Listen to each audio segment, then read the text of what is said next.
Hello viewers, welcome to today's story about Esther, a beautiful young lady whom grace found. It's a story of courage, grace and humility. Enjoy the story.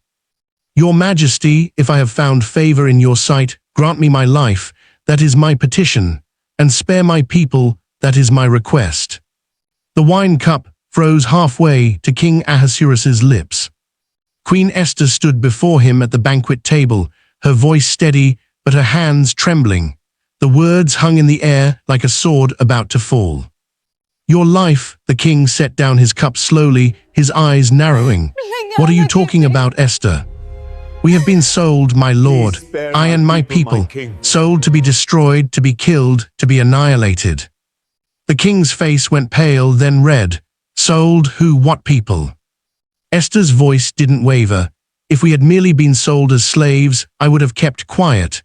Our distress wouldn't justify disturbing the king, but we're marked for death, every man, woman, and child. Haman, the king's most trusted advisor, sitting just feet away, shifted in his seat. His face had gone white as marble. "WHO," the king's voice exploded through the banquet hall, rattling the golden cups. "Who is he? Where is the man who dared to do this?" Esther turned, her eyes locked on Haman. And she pointed. "The adversary and enemy is this wicked man, Haman. But we need to go back. Because 3 days earlier, Esther was preparing to die." Esther stood outside the throne room, her royal robes feeling like burial clothes. Her hands wouldn't stop shaking. 30 days, that's how long it had been since King Ahasuerus had called for her. 30 days of silence that felt like being erased, one day at a time. And now she was about to break the one law that could get her killed instantly. In Persia, approaching the king without being summoned meant death. Everyone knew this. The guards knew it. The servants knew it. Even children in the streets knew it. Unless the king extended his golden scepter, you died where you stood. Esther closed her eyes and whispered the words she'd been repeating for 3 days. "If I perish, I perish." Then she pushed open the doors. The throne room stretched before her, 180 feet of polished marble and gold. At the far end, surrounded by guards with spears, sat her husband. The most powerful man in the world.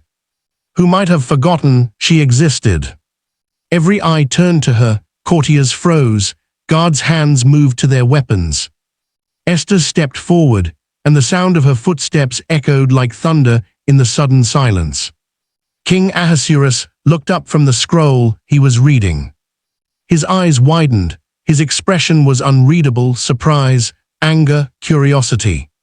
Time seemed to stop. The scepter remained at his side. Esther's heart hammered so hard she thought it might burst through her chest. This was it, the moment between life and death. The king's hand moved. Slowly, almost curiously, he lifted the golden scepter and extended it toward her. Esther nearly collapsed with relief. She stepped forward on trembling legs and touched the tip of the scepter with her fingertips. "What is it, Queen Esther?" The king's voice was warm, almost amused. "What troubles you? What is your request? I'll give you anything you ask, even up to half my kingdom." This was her moment, the reason she'd risked everything. The chance to save her people from the decree that would kill them all in 70 days. "Say it, tell him you're Jewish, tell him about the genocide, beg him to save your people." But as Esther opened her mouth, she heard Mordecai's voice in her head. Timing is everything. She'd waited 30 days for this moment. She could wait a little longer. "If it pleases your Majesty," Esther said softly, "let the king and Haman come today to a banquet I have prepared." The king's eyebrows rose. "Haman," he turned to his servants, "bring Haman quickly so we may do as Esther requests. But to understand how we got here, we need to go back even further. Because Esther wasn't always queen. 6 years earlier, she was nobody. An orphan, a Jewish girl named Hadassah, living in exile in Susa, raised by her older cousin Mordecai. "Never tell anyone who you are," Mordecai had warned her since childhood. "In this empire, Being different means being vulnerable. Being Jewish means being a target. So Hadassah became Esther, the hidden one, and learned to survive by disappearing. Then everything changed. It started with Queen Vashti. King Ahasuerus, the man the Greeks called Xerxes, ruled 127 provinces from India to Ethiopia. His power was absolute, his word was law.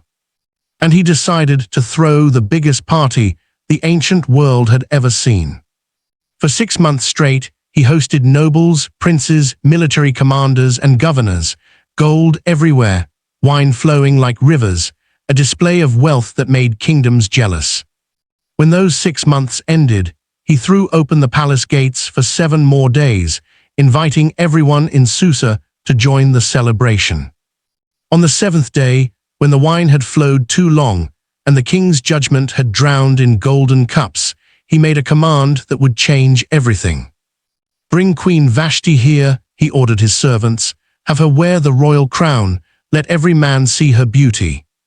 The servants went to the women's quarters, where Queen Vashti was hosting her own feast. They delivered the king's command. And Vashti said one word that shook the empire: no.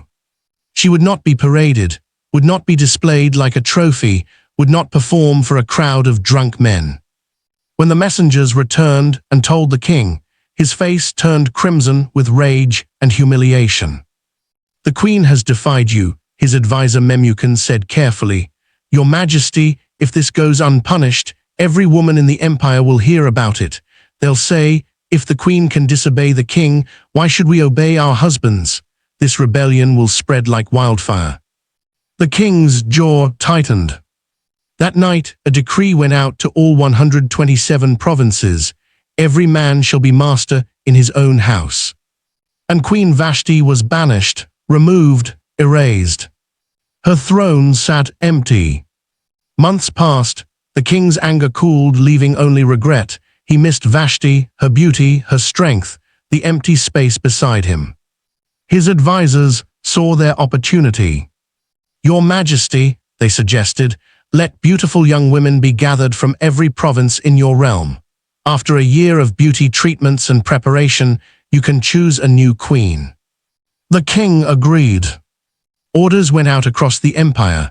Young women were collected, some willingly, dreaming of crowns, others forced, torn from families they'd never see again. Among them was Hadassah, Esther. When the king's officers came to Susa, she had no choice. She was young, she was beautiful. As they took her to the palace, Mordecai whispered one final warning: "Don't tell them who you are." The palace harem was a golden cage. Hundreds of women, 1 year of preparation, 1 night with the king, 1 chance at the crown. Most would spend that single night with the king and never see him again, forgotten in the harem, waiting for a call that would never come. But Esther had something the others didn't. Hegai, the eunuch in charge of the harem, saw it immediately. Not just beauty, though she was beautiful, something deeper: grace, wisdom, humility wrapped in quiet strength. He gave her the best rooms, the best servants, special treatment that made the other women whisper. "What makes her so special?" they muttered. Esther didn't know. She just kept her head down, followed instructions, and remembered Mordecai's warning: "Don't tell them who you are." For 12 months, she was bathed in myrrh and perfumes, taught palace protocol, transformed from orphan to potential queen. Every day, Mordecai walked past the courtyard, watching from a distance, waiting. Then her night came. The other women had adorned themselves with jewelry, demanded the finest clothes, tried everything to stand out and be remembered. Esther did something different. She went to Hegai and asked, "What should I wear?" Simple, strategic, humble, trust the expert. When she entered the king's chambers, Ahasuerus looked up, and something shifted in his chest. Not just desire, recognition, like finding something precious he hadn't known he'd lost. He loved her more than all the other women. The crown that had been Vashti's was placed on Esther's head, a royal banquet thrown in her honor, a holiday declared, gifts sent across the empire. Queen Esther, the hidden one, now wearing a crown. But she told no one her secret. Meanwhile, Mordecai sat at the king's gate every day, watching the empire's business flow through Susa's streets. It was there he overheard something that would save the king's life. Two of the king's guards, Bigthan and Teresh, sat near him, speaking in low, angry voices. They were plotting to assassinate King Ahasuerus. Mordecai didn't hesitate. He sent word immediately to Queen Esther, who brought it to the king. An investigation was launched. The plot was real. The guards were hanged. In the Book of Chronicles, the official record of the king's reign, a note was made. Mordecai the Jew uncovered the conspiracy and saved the king's life.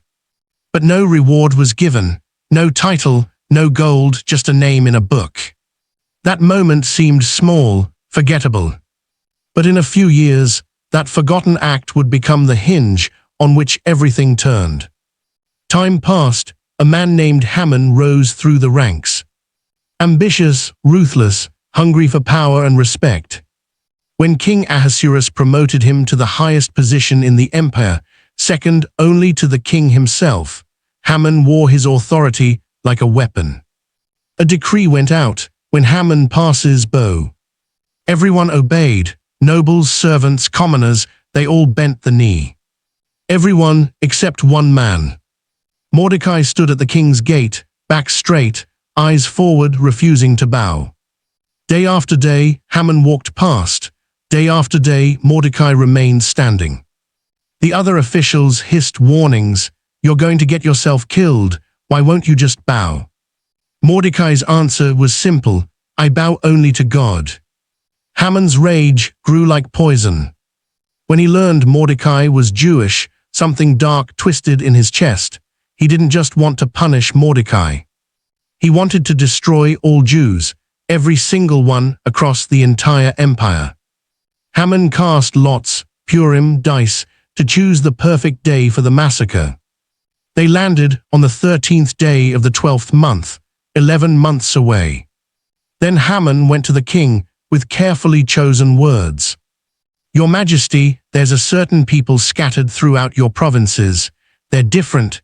They don't follow your laws. They live by their own rules. It's not in your interest to tolerate them." He sweetened the offer. "I'll pay 10,000 talents of silver into the royal treasury to fund their destruction." The king barely looked up. "Keep your money. Do with these people as you see fit."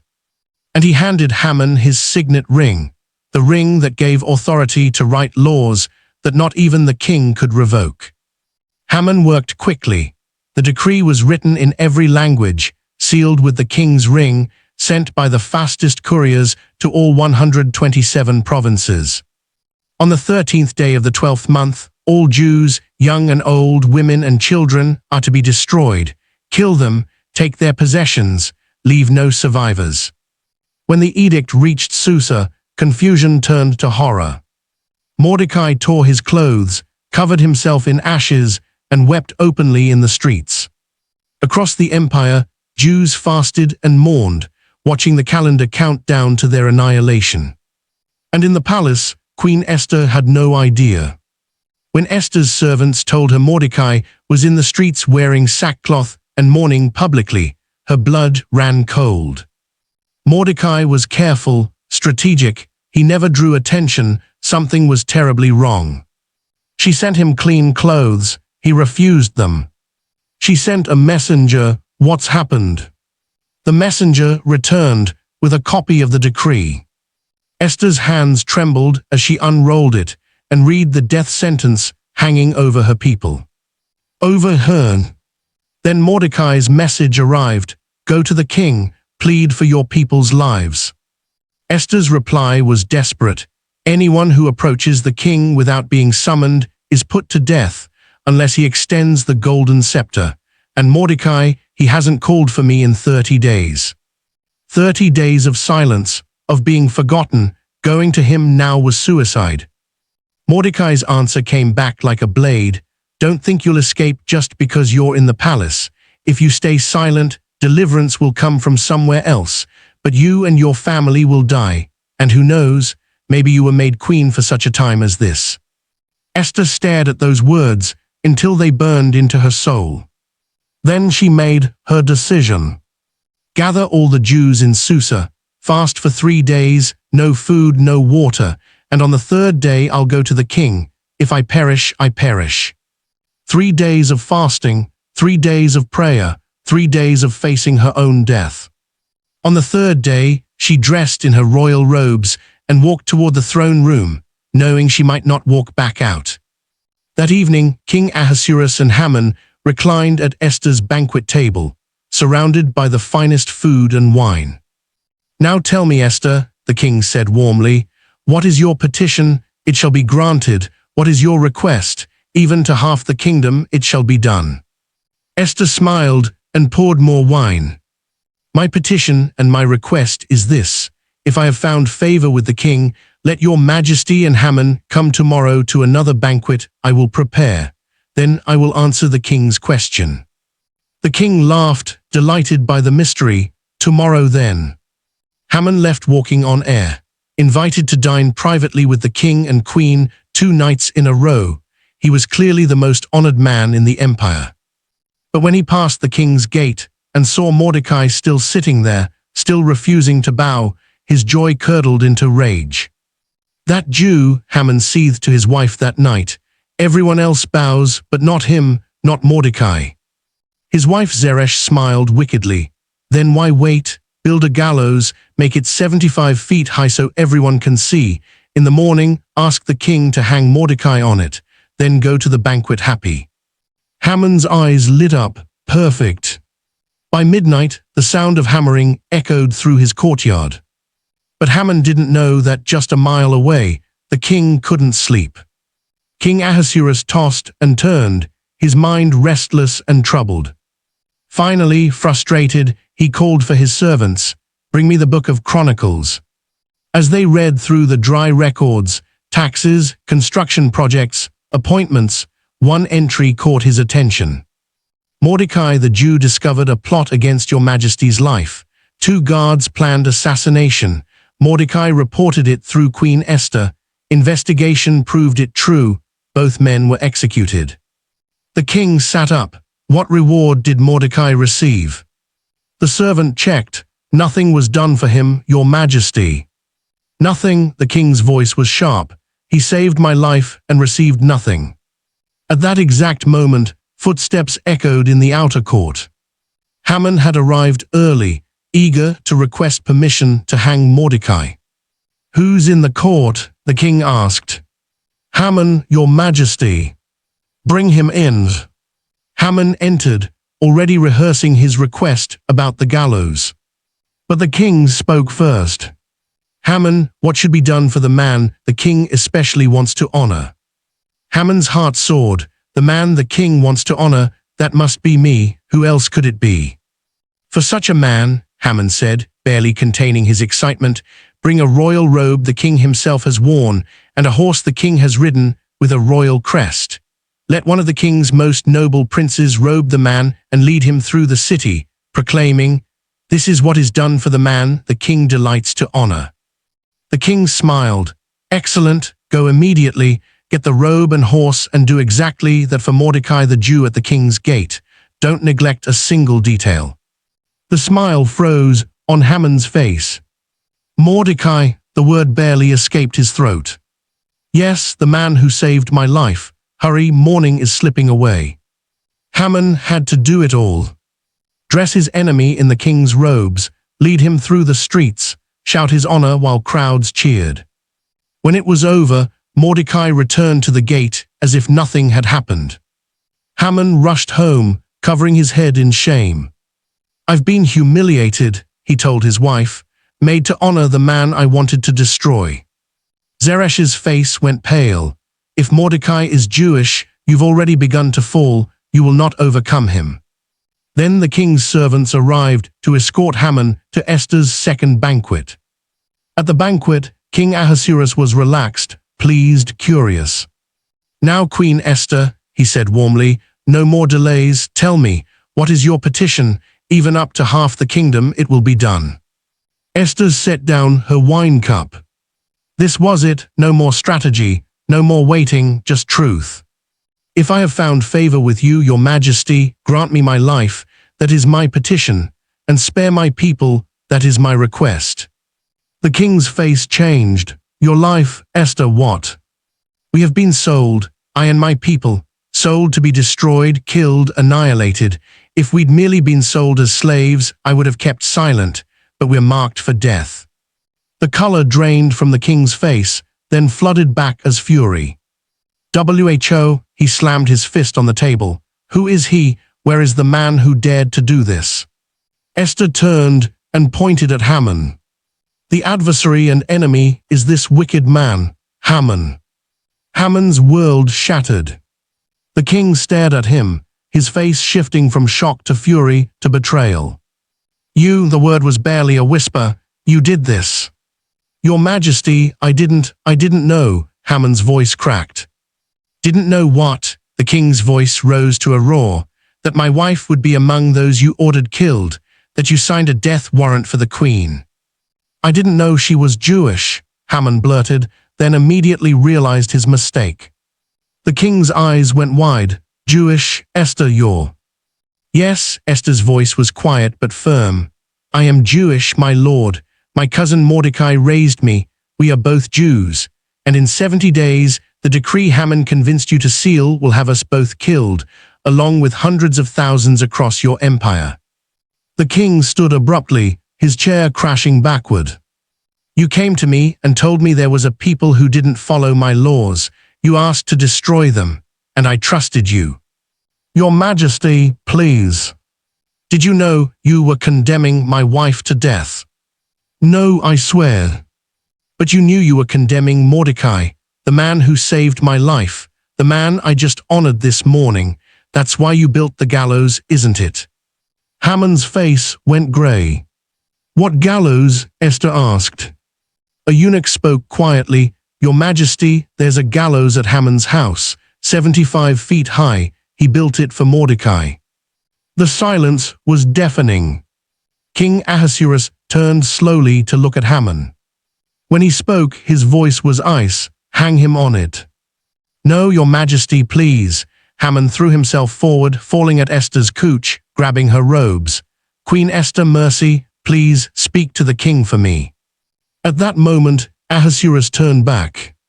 He saw Haman clutching his wife. Will you even assault the queen in my presence? He roared. Guards seized Haman instantly, covering his face, the sign of a condemned man. As they dragged him away, he was still screaming, I didn't know, I didn't know. After the doors slammed shut, silence filled the banquet hall. King Ahasuerus turned to Esther, and now there was hurt in his eyes alongside the anger. Why didn't you tell me? His voice was quieter now. All this time, years, you never told me you were Jewish. I was afraid, Esther said simply. My cousin warned me when I first came. He said it could be dangerous, and he was right. Look what Haman did the moment he had power. The king closed his eyes. If you had told me before I sealed that decree. He opened them again, anguished. Esther, you know the laws of Persia. A decree sealed with my ring cannot be revoked, not even by me. Even now, I cannot undo what Haman did. Then what happens in 70 days? Esther's voice broke. My people are still condemned. I am still condemned. The king was silent for a long moment. Then his expression changed, hardened, became strategic. I cannot revoke the first decree, he said slowly, but there's nothing preventing me from issuing a second one. That night, Haman was hanged on the gallows he'd built for Mordecai. His estate was given to Queen Esther. The king's ring was given to Mordecai. Write another decree, the king commanded. In my name, give the Jews permission to defend themselves. Mordecai worked through the night.